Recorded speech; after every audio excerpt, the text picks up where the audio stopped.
soal Yahya Waloni menghina saya di medsos dengan mengatakan saya anak Yahudi. Irma Suryani Caniago loh, marga saya itu Caniago. Tapi apakah saya kemudian melaporkan Yahya Waloni? Enggak. Kenapa? Menurut saya mulutnya mulut sampah. Dan saya nggak perlu berurusan dengan sampah. Saya istri daripada Ustadz Yahya Waloni. Tolong diklarifikasi kepada Ibu Irma yang mengatakan bahwa Yahya Waloni menyebut Ibu Irma anak Yahudi. Tolong diklarifikasi di video mana, karena Ustadz Yahya tidak pernah menyatakan itu. Ini saya cuma menyatakan, bertanya gitu ya, di mana? Video yang di forward ke saya dari sahabat saya, ya, namanya Gelumbang Sitinja.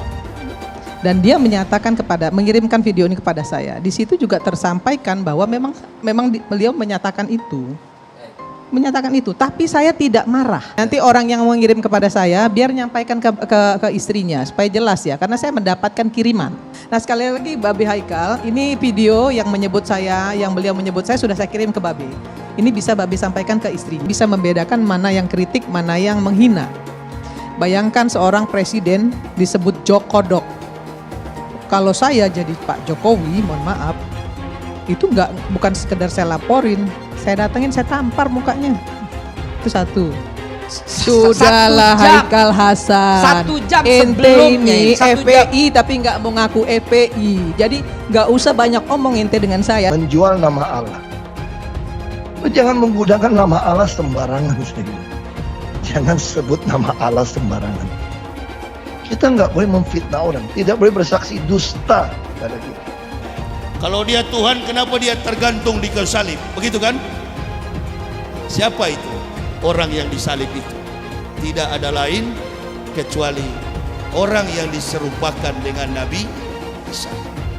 Peristiwa penyaliban itu bukan peristiwa Yesus atau Isa atau siapapun yang dituhankan Kristen yang disalib. Ini cerita gila. Di mana ada Tuhan disalib? Saya tantang satu Indonesia, pendeta di Indonesia ini. Satu Indonesia saya tantang. Dari umat Islam cuma saya sendiri. Harusnya orang Kristen tuntut secara hukum supaya kita debat di depan hakim, kan begitu? Tuh, kalau melawan Kristen itu jangan pakai argumen jujur, jangan pakai referensi jujur. Pakailah sama dengan kita tangkap ular. Menangkap ular harus lebih cerdik daripada jadi yang bisa mengalahkan otak para kafirin yang dibaca imam tadi, yang tempatnya di neraka, orang-orang kafir yang mendustakan ayat-ayat kami, kata Allah itu, ya, saya tidak akan menyanggah pakai Al-Quran. Saya juga Islamkan orang nggak pernah pakai Al-Quran. Saya juga Islamkan orang nggak pernah pakai Al-Quran. Saya juga Islamkan orang nggak pernah pakai Al-Quran. Saya mematahkan argumen Anda, mengalahkan Anda dengan kitab Anda sendiri. Stop ini, stop. Yang bernama Walonte berteriak-teriak yang menyatakan kitab Injil umat Kristiani Nasrani itu adalah kitab palsu. Saya hanya mau menyampaikan kepada Anda, Walonte, Anda diketahui adalah seorang pencuri kambing, pencuri bebek, pemabuk, dan pemain selangkangan di tanah Manado. Matius bilang ke kanan, Markus bilang ke kiri, Yakobus bilang ke kanan, Stefanus bilang ke depan, Paulus bilang ke depan, Stefanus bilang satu ke belakang.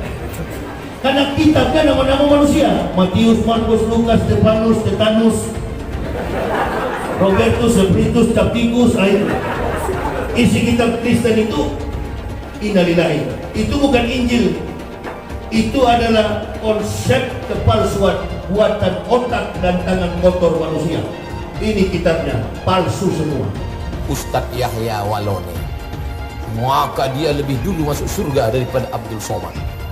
Ustadz Yahya Waloni itu bersih sebersih-bersihnya, diulang dari nol, tak ada dosanya sama sekali. Sedangkan Abdul Somad ini lapendos, lelaki penuh dosa. Nampakku kau tak lama lagi gitu. Tak takut saya, paling pantang saya diancam-ancam. Belum kenal kan sama. Agama Kristen tidak ada hubungan dengan Nabi Isa. Agama Kristen tidak ada hubungan dengan kitab Injil. Tidak ada kitab Kristen itu di luar ditulis judulnya Injil. Gak pernah ada itu. Kitab Kristen itu nggak pernah ada judulnya Injil. Kalau teori sudah dipaksakan, dapat dipastikan bahwa orang akan hidup di atas hukum halusinasi. Makanya ada pendeta yang mau melawan saya, innalillahi. Jangan cari ayat, dan kalau terjadi perdebatan, saya tidak akan membawa secuil kertas pun dalam meja debat. Silakan kau para pembohong, ahli kitab, pendeta, kau bawa kitabmu satu kontainer. Yahya Walonte, Yahya Walonte, mulutmu seperti mulut tikus. Yahya Walonte, sepatutnya awak jadi bajingan, dipanggil bajingan. Yahya Walonte, mulutmu seperti mulut iblis. Ini negara ini bukan milik Jokowi dan Prabowo. Ya, 2024 milik Anies Baswedan. Wakilnya siapa? Ustadz Abdul Somad. Orang yang dipakai oleh Allah di zaman para nabi, model-modelnya seperti saya dan Ustadz Somad. Ini satu pasangan ideal, kakak beradik. Ganggu adik saya, pasti saya naik hitam itu, naik darah. Hah? Begitu ganggu saya potong, lenyap. Sekarang selesai, alhamdulillah. Saya yang sedang dilapor. Kalau polisi tanya kenapa Ustadz bilang orang Kristen masuk neraka, bukan saya bilang, komandan. Siapa yang bilang? Quran surah Al-Insan ayat 3. Jadi bukan saya, panggil saja tuh Al-Quran. Ya Al-Quran, kenapa kau bilang begitu? Kata kita orang Islam mengucapkan selamat Natal berarti bukan haram, sama-sama goblok dengan kafir itu. Jangan suka meludah dan langsung meminum sendiri ludah itu. Saya dari kecil terdidik prinsip lebih baik mati berkalang tanah daripada hidup bercermin bangkai. Kalau Ustadz Yahya Waloni itu kan sedang membandingkan ajaran antara agama satu dengan agama lainnya. Untuk apa? Menguatkan umat muslimin. Sembarangan aja mulut kau itu. Gak bisa kau jaga mulutmu. Katanya ustadz, tapi mulut kau menebarkan kebencian, menebarkan fitnah dan hoax, ya, menebarkan permusuhan. Kau bukan ustadz Yahya Waloni, tapi Nyai yakin suatu hari nanti Allah Subhanahu Wa Taala akan menunjukkan kebenaran di atas kebenaran. Siapa Yahya Waloni ini sebenarnya? Manusia sombong ujub. Berapa ustadz sudah dipenjarakan termasuk pemimpin umat Habibana Muhammad Rizik Sihab. Hati-hati Yahya, kamu juga nanti. Oh, ada ustadz-ustadz yang ditangkap pasrah. Ya. Ada ustadz-ustadz yang ditangkap menyerah. Ya. Ada juga ustadz-ustadz yang ditangkap baku mati, baku hantam, mati di tempat. Insya Allah ada. Kalau dia Kristen tersinggung, Ustadz Somad bicara, ya lapor ke Tuhanmu. Assalamualaikum sus. Kepada Yesus. Ini kami mengadu sus. Ini Yahya Waloni setiap kali ceramah singgung-singgung akidah kami, tolong dihukum dia. Dia kan Tuhan, kata Kristen. Nah kalau Yesus tidak jawab 1 kali 24 jam, besoknya bilang lagi, Assalamualaikum Tuhan. Lapor kepada Tuhan, saya nggak suka nih Somad dengan Yahya. Setiap ceramah mereka begini, begitu, nyinggung-nyinggung salib. Nanti Tuhan jawab, oh jangan, dia kan saya kasih hidayah, kamu yang goblok begitu. Pak Ustadz, dikit Pak. Gimana Pak? Ditangkap Pak? Ada yang bilang, oh Yahya Waloni juga. Yahya Waloni juga suka menista agama. Hoi kawan, beda kelas. Saya sedang dilaporkan ke Polda karena dianggap penistaan agama. Sudah baca beritanya? Itu saya menjawab pertanyaan untuk intern umat Islam, menjelas pertanyaan tentang patung dan tentang kedudukan Nabi Isa alaihissalam untuk orang Islam dalam Quran dan Sunnah Nabi Sallallahu Alaihi Wasallam. Kenapa diviralkan sekarang? Kenapa dituntut sekarang? Saya serahkan kepada Allah Subhanahu Wa Taala. Sebagai warga yang baik, saya tidak akan lari, Saya tidak akan mengadu, saya tidak akan takut, karena saya tidak merasa salah. Assalamualaikum, dengan saya Permadi Arya. Bersama ini saya ingin memberikan apresiasi sebesar-besarnya buat bapak-bapak aparat penegak hukum, buat bapak-bapak kepolisian yang telah berhasil menangkap Muhammad KC, penista agama Islam, yang saya dengar yang bersangkutan itu sempat mematikan handphone, pastinya itu sulit dilacak, tapi akhirnya berhasil ditangkap. Bravo kepolisian, semoga berikutnya tidak hanya penista agama Islam saja yang diproses, tapi penista agama non-Islam juga bisa diproses, sehingga bisa memberikan rasa keadilan bagi umat non-Islam. Sekali lagi bravo kepolisian. Assalamualaikum warahmatullahi wabarakatuh. Bib, Bib, iki lagi rame iki, Bib. Apaan? Ada yang ngomong katanya di dalam salib itu ada jin kafir, Bib. Apa benar di Al-Quran ada seperti itu? Tidak ada. Terus dia ngolok-ngolok lagi simbol Tuhan agama lain sampai dibikin kepalanya ke kanan apa ke kiri. Apa boleh di Al-Quran seperti itu? Tidak boleh. Dia ngomong lagi, Bib, katanya jin kafir itu manggil lo, haleluya. Apa boleh di Al-Quran seperti itu, Bib? Tidak boleh, Allah tidak boleh. Terus kenapa dia masih bikin kayak gitu, Bib? Ketidakbenaran, kebohongan Bible Kristen. Pendeta-pendeta kalau pidato, dengarlah firman Tuhan. Bukan firman Tuhan itu, kawan. Siapa yang bisa buktikan Injil asli sebagaimana Quran yang ada di hadapan kita? Saya yang berkoar-koar di TV mengatakan kitab Bible Kristen itu bohong, nggak dilapor-lapor. Mempelajari kebenaran Al-Quran, mempelajari kebohongan Bible Kristen. Wah ini, dan saya yang ditantang atau dilapor ke Mabes Polri, kan begitu. Saya bukan mengatakan Bible Kristen fiksi, Bible Kristen itu palsu. Biar Jenderal 100 bintang, kalau kafir kau ke neraka, tidak ada urusan. Kepenuhan Roh Kudus, Roh Kudus. Lapor lagi Roh Kudus, lapor Yahya Waloni bilang Roh Kudus, lapor. Dongeng tambah tahyul sama dengan omong kosong. Makanya di situ judulnya Matius, Markus, Lukas, Stefanus, Tetanus, Spiritus, Captikus. Lengserkan Jokodok, takbir. Siap serbu istana, siap serbu istana, siap ambil alih kekuasaan. Takbir. Pancasila Soekarno, ketuhanan ada di pantat. Anak Tuhan dari mana? Kalau Yesus anak Tuhan, bidangnya siapa? Besok di seluruh wilayah Indonesia kami katakan. Yang saya takutkan, Hindu itu adalah reinkarnasinya. Ini saya membuang roh-roh jahat saya yang waktu saya masih Hindu. Ada Trimurti, Brahma, Wisnu, Siwa, pencipta, pelebur, pemelihara. Jadi saya lebih bingung juga, kok ada banyak Tuhan gitu loh Bapak Ibu. Diakal-akalin gitu Bapak Ibu. Kayak cerita anak kecil didongengin saya. Ya, selalu begitu. Menyembah patung, menyembah berhala, menyembah pohon beringin tadi Bapak bilang ya. Sembahyang itu Bapak Ibu kalau udah Islam jangan menyebut sembahyang. Hidup setelah mati Islam dengan hidup setelah mati Hindu, bunya dibuang, udah gitu disembah, numitis kembali. Lahir hidup mati kayak benang kusut. Apakah agama ibu mengajarkan dan menjelekkan agama orang lain? Ingat Bu Desa, yang terlihat suci belum tentu suci. Belajar agama dulu lebih dalam, baru berceramah.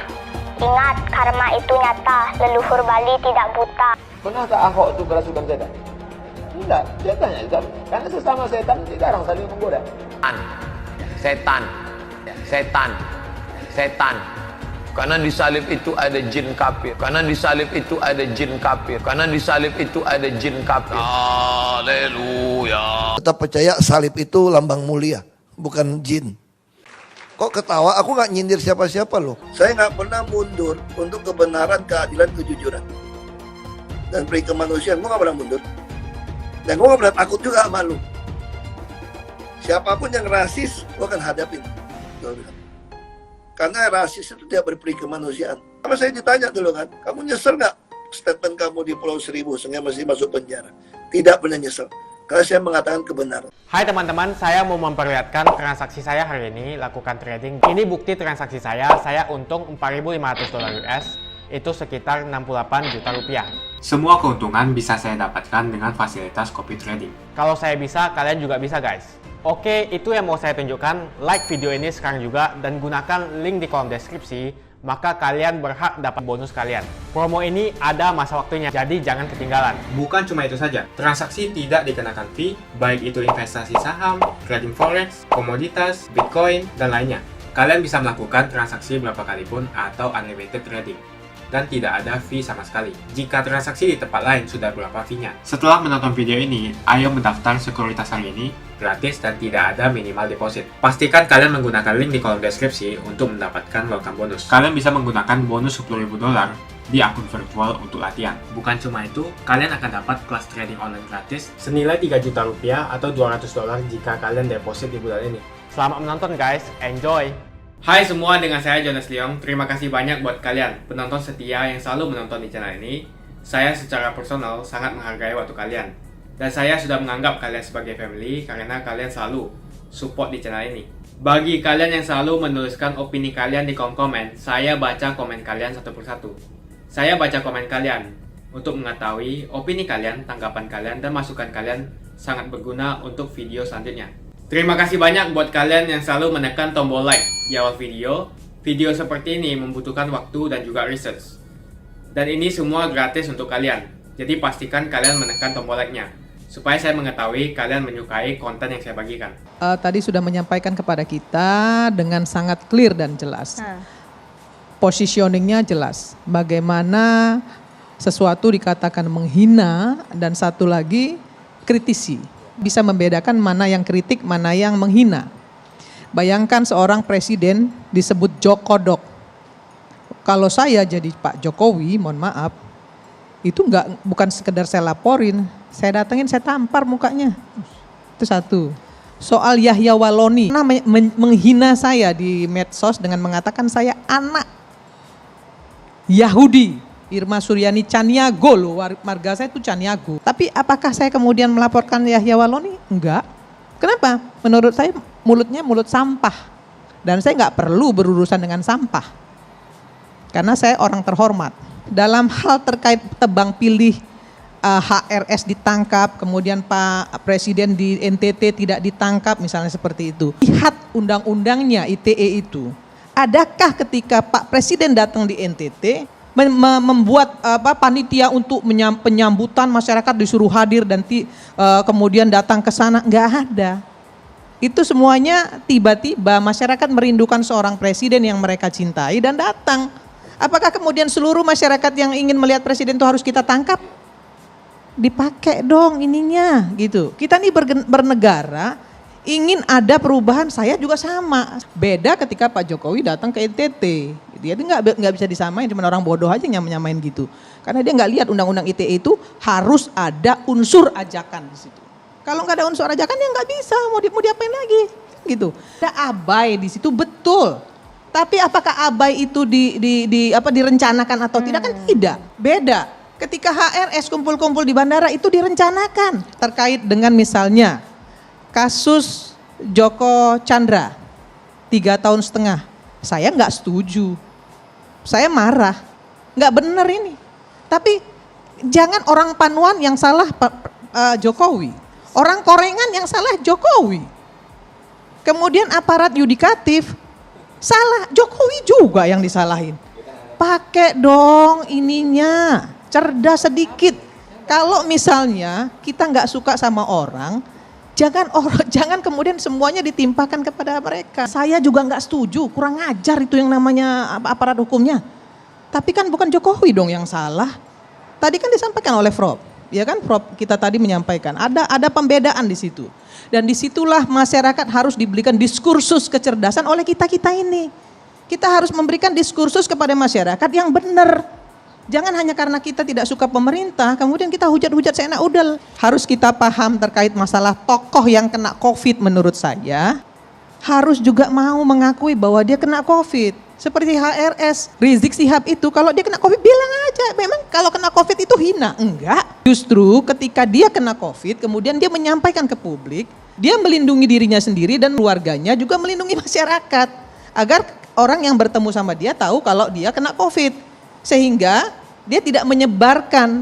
Ketika seseorang ya terinfeksi virus corona tidak mengakui, itu akan merugikan dirinya sendiri, orang lain dan keluarganya. Karena apa? Karena dia tokoh. Pasti akan banyak yang datang sowan kepada beliau dan lain sebagainya. Itu akan menyebabkan penularan akan lebih cepat lagi. Satu, tidak ada panitia yang dibentuk. Tidak ada. Dua, tidak ada seruan untuk sambutlah, jemputlah. Tidak. Bahkan Habib Rizik berkata, jangan ada kerumunan. Termasuk di Megamendung, termasuk di Petamburan. Pada waktu Petamburan, pada waktu kondangan, itu nomor berapa sampai nomor berapa disuruh datang jam berapa. Mejanya ada nomor, gitu. Ada nomor gitu loh. Ya. Jadi nggak pernah dihimbau untuk datang, nggak ada. Bandara yang jambut, panitia ente, buset, kagak ada panitia. Beliau datang, beliau ini datang dari sana. Kita ini cek betul apa tidak. Seorang koruptor belasan tahun ngilang, melarikan diri setelah divonis, memalsukan dokumen paspor, menyogok kartu keluarga, KTP, ratusan miliar uang negara raib, dihukum sama dengan orang yang berkata, saya merasa saya sehat. Masa iya? Atau kalau mau ditarik ke belakang lagi, nenek-nenek cabut singkong karena kelaparan diancam 3 tahun. Mau lagi ke belakang, ada buah kakao 3 butir jatuh, diancam 4 bulan. 3 butir. Atau seorang nenek yang mengambil bekas getah karet, harganya Rp17.000, divonis. Ini keadilan tebang pilih model apa? Harus ada pertimbangan etika dalam berbangsa dan bernegara. Jadi bukan hanya perang pasal. Kalau perang pasal kita akan ditemukan pasti bisa dicari-cari pasal yang pasal siapa untuk siapa, pasal siapa untuk siapa. Tapi terasa nggak etikanya? HRS kasus kerumunan dihukum 8 bulan, sementara ada 2.400 kasus yang sama dengan kerumunan yang lebih besar. Kalau mengkritik itu memang tugas, ya tugas kita sebagai warga negara. Tapi kalau menghujat, saya tantang, saya berikan uang 1 miliar tunai. Ada kata-kata saya yang memaki, mencela untuk kepada presiden. Kita nggak boleh memfitnah orang, tidak boleh bersaksi dusta pada kita, menjual nama Allah. Jangan menggunakan nama Allah sembarangan, saya bilang. Ini adalah moral yang paling tinggi. Kalau saudara tidak, ini soal nggak pernah dengar. Apa yang pertama? Hanya satu Tuhan, nggak ada Tuhan selain Allah. Itu kita percaya. Kenapa kita setiap pejabat disumpah? Hanya satu Allah yang kita percaya. Ciptakan langit dan bumi itu masuk kita. Ini begitu tinggi nih. Pancasila, ketuhanan yang Maha Esa. Ini udah paling top. Yang kedua, tidak ada Allah lain selain Allah. Kalau menggunakan moral dan akhlak paling tinggi, etika paling tinggi, KPUMN menggunakan istilah akhlak. Saya mau jelaskan bagaimana tafsiran saya seperti ini. Yang kedua, tidak boleh ada siapapun jadi ilah kamu. Jadi takut pada orang itu akan mendatangkan jerat. Nggak ada oknum pejabat manapun yang bisa mengancam kita dalam menjalankan tugas. Kita hanya taat satu Allah. Yang ketiga, jangan jangan sebut nama Allah sembarangan. Jangan menggunakan kata Allah untuk berlindung atas korupsi. Mau ditangkap tiba-tiba jadi rohani menjual nama Allah. Jangan menggunakan nama Allah sembarangan, saya bilang. Jangan menjual nama Allah untuk korupsi, untuk berlindung di balik mempertahankan status quo atau kenyamanan korupsi tadi. Tidak bisa. Yang keempat, tentu kita harus menghormati hari Sabat. Makanya saya kira sudah kita laksanakan. Yang mau Jumatan, yang mau Mingguan. Karena itu keyakinan. Kita harus menghargai. Yang kelima, ini sudah dipakai menghormati orang tua. ayah dan ibu kita. Tentu orang tua di sini adalah kita juga ingin menghargai senior-senior kita. Tapi bukan berarti senioritas di atas meritokrasi. Ini bicara profesional, tapi hormat. Tapi bukan berarti karena orang tua hormat, kasih kerjaan, dia nggak becus juga kasih. Bukan seperti itu pengertiannya. Kita hormat. Nah, yang keenam, dalam hubungan antar kita, apa yang paling penting? Jangan membunuh. Jangan membunuh karakter karena bersaing itu nggak boleh. Tapi bunuh orang nggak bisa. Hubungan manusia paling tinggi, moral, akhlak atau etika paling tinggi, yang saya tahu adalah kalau mau dikumpulkan dari 10, 2, jangan membunuh. Sebenci apapun kamu sama orang nggak bisa bunuh dia kamu, karena itu ciptaan Tuhan. Tidak boleh ada pikiran kita benci sesama kita sampai mau bunuh kita. Yang ketujuh, ini penting, jangan berzina. Tidak boleh ada. Dalam hubungan kerja, tidak boleh ada. Kita harus berusaha jaga ini. Dia punya keluarga, sama punya keluarga, tidak boleh terjadi. Inilah moral dan etika paling tinggi. Kalau Anda mau suruh saya bicara tentang moral, etika paling tinggi. Yang kedelapan, tidak boleh mencuri. Total kita nggak boleh mencuri, apalagi mencuri aset negara. Disumpah untuk menjaga tidak ada barang yang dicuri. Yang kesembilan, kita nggak boleh memfitnah orang, tidak boleh bersaksi dusta pada kita. Kita mulai bohong ini gitu loh. Ini orang terbaik dikasih nilai yang rendah. Yang rendah karena dekat kasih yang tinggi. Terus mulai mengarang-arang, itu namanya bersaksi dusta. Anda tidak boleh membuat testimoni, bersaksi kepada bawahan kamu, atasan kamu dengan bohong. Karena itu kan menghancurkan karirnya dia. Bersaksi, membuat pernyataan palsu kepada rekan kerja atau atasan atau bawahan. Tidak bisa. Yang ke-10, kita tidak boleh menginginkan milik orang.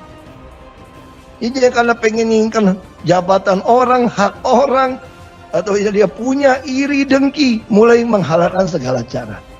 Ini tidak boleh. Jadi kita orang Islam ini disebut sebagai Muslim karena kita beriman kepada semua kitab para nabi, nabiullah, termasuk di dalamnya adalah Injil. Tidak ada kitab Kristen itu di luar ditulis judulnya Injil. Gak pernah ada itu. Kitab Kristen itu nggak pernah ada judulnya Injil. Kitab Kristen itu judulnya New Testament, Perjanjian Baru. Nggak pernah tertulis kitab suci Kristen itu di luarnya Injil, nggak ada. Agama Kristen itu adalah agama filsafat. Apa kira-kira argumen, gitu ya? Argumen untuk memudahkan orang Kristen itu datang kepada Islam. Jangan berdebat dengan ahli kitab kecuali dengan cara terbaik. Jadi kita sebenarnya dilarang untuk berdebat dengan mereka. Kenapa Nabi larang? Nabi melarang karena tidak boleh kalau bukan ahli. Itu maksudnya. Berarti yang bisa melawan berdebat dengan mereka jangan antum. Nah, inilah. Jangan antum orang yang memang muslim yang tidak paham tentang mereka. Sebaiknya yang menantang mereka itu adalah orang-orang yang terbaik dari mereka dulu. Begitu seperti saya. Kalau dia Tuhan, kenapa dia tergantung di kayu salib? Begitu kan? Siapa itu? Orang yang disalib itu. Tidak ada lain kecuali orang yang diserupakan dengan Nabi Isa. Peristiwa penyaliban itu bukan peristiwa Yesus atau Isa atau Yeshua Mashiach atau Yesus Kristus atau the Christ Jesus atau siapapun yang dituhankan Kristen yang disalib. Ini cerita gila di mana ada Tuhan disalib. Makasih banyak buat kalian yang nggak skip dan nonton video ini sampai habis. Saya secara personal sangat menghargai waktu kalian. Makasih banyak buat kalian yang sudah tekan tombol subscribe dan makasih banyak buat kalian yang sudah tekan tombol loncengnya. Jangan lupa bagikan informasi ini ke teman atau family Anda. Mungkin teman atau family Anda membutuhkan investasi ini. Oke guys, sekian dulu dari saya. Jangan lupa follow Instagram saya di @johannesleongofficial untuk kata-kata motivasi setiap harinya. Bagi kalian yang termotivasi nonton video ini, Ayo like video ini dan subscribe di channel ini. Dan buat kalian yang sudah subscribe di channel ini, jangan lupa tekan tombol loncengnya supaya kalian mendapatkan notifikasi setiap kali saya upload video. Hai teman-teman, kalian sudah membuka akun untuk melakukan investasi atau trading? Jika belum, membuka rekening sekuritas itu gratis loh. Bahkan cuma butuh 5 menit saja. Cepat dan simple. Dan semua bisa dilakukan secara online. Sampai saat ini ketika kita mau melakukan investasi saham atau trading forex, kita masih menggunakan cara yang kuno. Seperti kita menelpon banker atau broker yang melakukan atau mengeksekusi transaksi kita. Tapi apakah kalian tahu, untuk membeli saham atau forex, kita cuma login, lalu memilih apa yang kita mau, lalu masukin angka berapa banyak yang ingin kita beli, lalu tinggal klik. Sesimpel itu. Sampai saat ini kita bingung mau investasi saham luar negeri, trading forex, komoditas, dan cryptocurrency di mana tepatnya. Kita bisa lakukan semua trading di sini, karena sekuritas ini merupakan one-stop shopping. Sampai saat ini kita membayar fee di setiap transaksi kepada banker atau broker. Setiap kita melakukan transaksi jual beli, biasanya kita dipotong fee oleh platform kita. Kalau dalam 1 bulan kalian melakukan transaksi 1 kali, mungkin tidak terasa. Coba kalian melakukan trading sebanyak 100 kali. Sudah berapa fee-nya? Misalnya kalian membeli saham Google dengan fee per transaksi $10. Jika kalian membeli saham Google 10 kali, maka fee transaksi sudah $100. Belum lagi kita akan dikenakan fee ketika kita menjual saham itu. Itulah sebabnya kenapa saya memilih sekuritas ini, karena tidak ada fee sama sekali. Saya ulangi, tidak ada fee sama sekali ketika kalian melakukan transaksi. Dan yang kedua, kalian bisa melakukan unlimited trading atau trading sebanyak apapun. Ya, kalian bisa melakukan trading 10 kali, 100 kali, 1000 kali dalam sehari tanpa dikenakan fee. Jadi berapa banyak uang yang kita hemat dari fee saja. Mau beli saham Apple, harga 1 unitnya $134. Kita bisa membeli dengan hitungan lot. Contohnya kita membeli saham Apple dengan hanya $13 saja. Di platform lain wajib membeli minimal dengan harga $134. Dengan $13 atau Rp180.000 saja, kita sudah bisa membeli saham Apple. Menarik bukan? Jadi apa yang kalian tunggu, mendingan kalian cobain sendiri aja deh. Tutorial bisa kalian cek di kolom deskripsi dan kalian harus menggunakan link di kolom deskripsi untuk mendapatkan welcome bonus. Jika tidak, maka tidak akan mendapatkan bonus. Gunakan bonus $10.000 di akun virtual untuk mencoba sekuritas ini atau bisa kalian gunakan untuk latihan trading. Bukan cuma itu, kalian akan dapatkan kelas trading gratis yang nilainya Rp3 juta jika kalian deposit di bulan ini.